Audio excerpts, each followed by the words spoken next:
time I'm not going to do that. And then I did it. You need to look too. Help. Oh my gosh. Oh, brilliant, isn't it? Hi, I'm Giaan. I'm a Bachelor of Arts student here at UQ. This is one of my lecturers, Seb. He lectures in peace and conflict, and we're here to answer some of your questions. Oh, I think I've got the first question for you. What has been the most unexpected thing you have been happy to discover at UQ? Probably the interaction between lecturers and students. It's been so helpful. You think you don't know the relationship, the dynamic there, but I mean, you're really just there to help us. What are some of the coolest jobs your former students are doing? Well, I've been teaching here for nearly 14 years, so there's a whole range, but it's fascinating, right? So like in our field, international politics, peace and conflict studies, you have people ending up in government positions, advisors to members of parliament, be this in Australia or worldwide. People end up in journalism.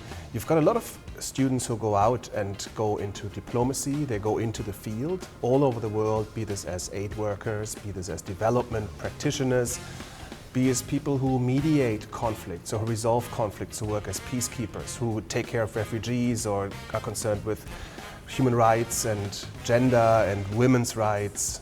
You know, like that sort of really big range is this kind of, you know, as if this degree allows you to jump into any of these kinds of positions relevant to international politics globally. Well, it sounds like I'm studying the right degree, so that's good. What does a day in the life of a humanities, arts and social science student look like? Well, I'd have to wake up really early, get some coffee into me before attending a lecture. Might go study in the library for a bit, have a tutorial later in the afternoon. Can't forget to hang out in the Great Court with some friends, go to a cafe, maybe get that extra afternoon coffee, keep me alert and awake. Often there's enough time and space to play some sport with my friends, which is really great. And then we cannot forget the Red Room in the evening, have a drink, catch up. What is it about UQ's approach that makes us the most employable graduates in the state? Well, first of all, what you get here, because this is what we call research-led teaching, right? So this is a research-intensive university that's passionate about teaching. So what you get is like some of the world's top researchers. So you get like the cutting edge of where the knowledge and the understanding is at, right? And so I think that's one of the really big pluses that you get here. And of course you get, you know, a university that is in the top 50 in the world. You've got a school within the School of Political Science and International Studies that's considered to be amongst the top 30 to 40 in the world. So, you know, it really opens the doors in terms of the skills you get, the understanding you get, but also in terms of the brand and where you can go in the future. I mean, you've already achieved stuff in your own career and you can teach us how to do that as well, which is great. Trying to. How does the way you learn at UQ teach you the skills you need to face an unknown future? I mean, you've really started it off there, haven't you? I guess just having first-hand experience, or people with first-hand experience around you, teaching you how to achieve and their strategies and skills, and that really, I guess that's so helpful because we, as young students, we haven't got as much experience in this world of unknowns, and you've battled a few of your own. You know, one of the things I find interesting, because you are in my first semester intro course, right? So you're just fresh off high school. And I find that while you've heard of some of the topics we're dealing with, but every new topic we do every new week, it's kind of an introduction into a whole new world, right? So you're entering the kind of unknowns on a weekly basis. And what I love is the enthusiasm you get with all the new students who come in, which is like, wow, this is amazing, right? And so to be able to facilitate that entry into these worlds is pretty stunning. I've never looked at so many concepts with so many different lenses before. It's just intense, but so fascinating, like no. How do you prepare students for the future when we don't know what the future looks like? That's a tough one. Yeah. Right, so we don't know what the future looks like, obviously, but we know what it is that you need to navigate that future.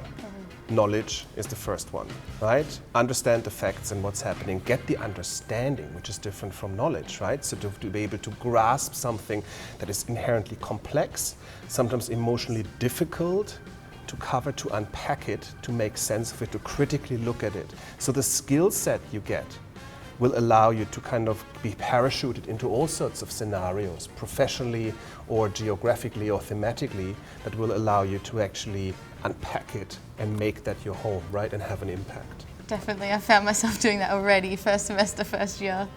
Oh, it's been great. What is the most interesting thing you've learned that has not been part of your coursework? I guess it's kind of related, but not necessarily a part of it. I guess my own boundaries. Time management, I mean, I'm working as well, but it's manageable to balance, but you just have to find the balance initially, like social life, you know, academics as well. I guess just, it is all about balance, what everyone says, and it's so difficult to navigate that, but I've already begun the first few steps, which is great. Because we kind of, unlike high school, we leave you in this, you know, in high school you've got the timetable, you've got contact hours all the time, right? Here we've got relatively less contact hours, and a lot depends on your own motivation and the work you do outside those contact hours. Of course, it's so important the work you do outside of lectures and tutorials. It's just, that's just the foundation, and you decide where you take it really. If you were employing the next Arts, Humanities and Social Science graduate, who would you be looking for? I'd be looking for someone who, and I think that goes without saying, is really on top of the subject that they're studying, right? They need to be top-notch students and coming from a top-notch university, which ensures that. And at UQ, you would definitely get that kind of quality, right? So you're competitive at the top level globally with others. But I also want to see more than just that, right? I want to see someone who has been exposed to a study abroad scheme, which you get for UQ. It's another exposure that shows that they are kind of embracing the world, that they can navigate in sometimes difficult and challenging environments, who have practical experience, so you can do internships as part of your degree, you might have learned an additional language, but certainly that through, besides the kind of knowledge and understanding you have for your subject that you're studying, that you have all these skills that you develop that we sometimes forget about, right? The kind of ability to research particular problems, to grapple with really challenging subject areas, to read, to craft, to write, to collaborate with others in teams, but also to work by yourself.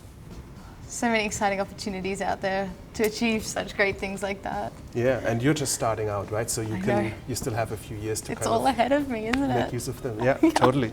What have you learned about yourself since you began your studies at UQ? That anything you study, you can tailor to your own interests, which is so fascinating for me, because I like to take an alternative spin, and I've learned that about myself, and finding new approaches to look at things, and you're taught that, but you're also kind of forced to find it yourself as well, which is all part of how you're going to act in the workplace. If you could give me one piece of advice that would set me apart as a job candidate, what would that be? Follow your passion. Yep. At high school, you have to take subjects. You have a bit of choice, Yeah. but you know, you're forced to take them. You've decided and chosen to go to university and to study what is in your interest, right?